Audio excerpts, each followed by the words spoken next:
journalism, which is best described as the collection, preparation, and distribution of news through different mediums. And it can either be in the form of print, magazines, or as even more recently, social media. The spread of journalism was actually at its peak during the First World War, where people of all nationalities relied on print journalism, which at the time was believed to be the most reliable form of media for receiving news of the various battles that were happening in Europe.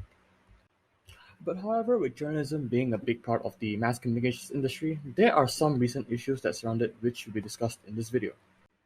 The first recent issue that can be brought to light would be the increasing distrust of the public on journalism. With journalism playing a major role in relaying news to the masses, this becomes a very difficult setback. Because who then would the public rely on actual reliable news? The first two issues will be sensationalism and clickbait. Sensationalism is more or less the over-exaggeration of a certain story or event, where the information presented in these types of articles may not even be true at all. Clickbait articles, however, function as a way to mislead readers by having an over-the-top headline that attracts readers into clicking on it, and therefore boosting the article's readership. An example of sensationalism in news could be seen when, in December of 2020, a political headline stated Biden to require walking boot after fracturing his foot. Joe Biden had actually tripped while playing with his dogs and attained hairline fractures, but the article's headline made it sound a lot worse.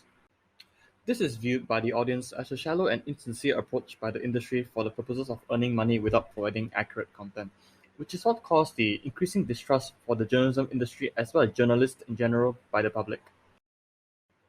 According to an article by the Press Gazette on the recent issues facing the journalism industry, interviewee Greg Williams, who is an editor at The Wired UK, states that another rising issue would be reaching audiences in new ways and finding ways to monetize it. Consumption of offline content related to journalism is continually declining and consumers' willingness to pay for online content is low. In addition to a number of other reasons, this issue arises due to the availability of free content on the internet. A handful of major publishers of premium digital content believe that advertising by itself is not enough to cover the cost of producing quality content. Even the best of content has a chance of driving consumers away. For example, users will not be willing to stay at a website for pop-up ads, overlays, autoplay videos, or too many ads in general, even if the content was sound and reliable.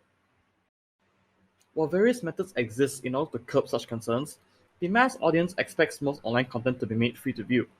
The ease in accessing pirated content may increase the number of readers, but are publishers able to earn from such circumstances? Surely not. Okay guys, that's it for the video and thanks for watching.